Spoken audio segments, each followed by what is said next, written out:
Did we actually know about Jesus Christ the man? Did we actually know about Jesus Christ the man?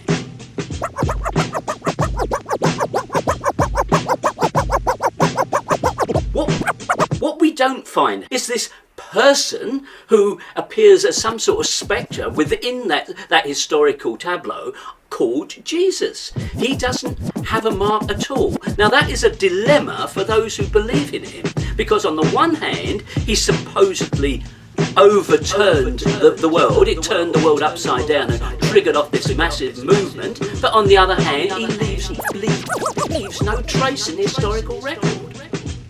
It should be said, although it's kept from the believing millions, theologians have cast doubts on the official story for more than 100 years. There used to be a huge amount of evidence, historical evidence for Jesus. There was evidence of the cross, there was evidence of the nails that he was held to the cross with.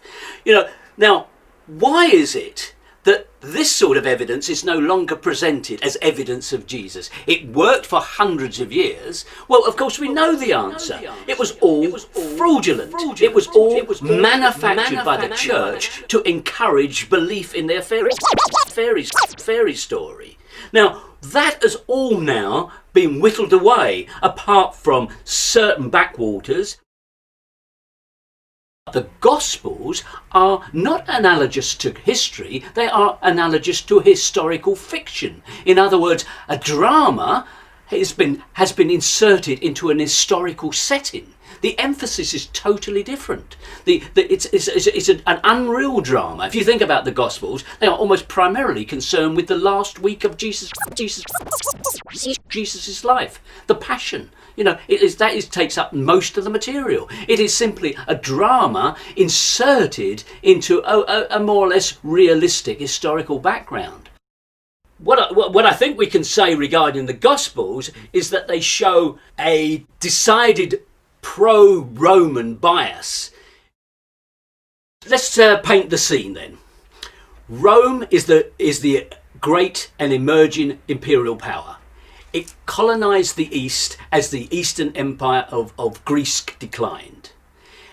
In the areas it took over, it used, in the first phase, client kings. In other words, it found those members of the local aristocracy that would collaborate with Rome, and they would happily do so because Rome preserved their position. So the classic example of it is, of course, the Herodian family. Herod was a Roman puppet, but Herod ruled his own provinces in his own way and with a rod of iron.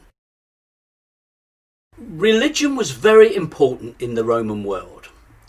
Although they had a secular dimension to their life, religion was all pervasive in the sense that gods and their shrines were everywhere. There was no question in the minds of nearly everybody at that time that there were gods. Gods made their presence felt all the time, whether it be in earthquakes or thunderstorms, in diseases and so on. Gods were ever present. The one thing you had to do with a god was keep them on your side. You made a sacrifice. You hoped that their capricious behaviour wouldn't fall badly on you. Religion also was very tolerant in the Roman system. The Romans and all polytheists embraced the idea that that divinity was divided, that there were gods of many different descriptions. When the Romans conquered a province, they didn't try and annihilate their religion. They didn't insist that they adopt Rome's religion. They merely took that religion into their system. They merely assimilated it, allowing that what you call a god by one name, we call by another name.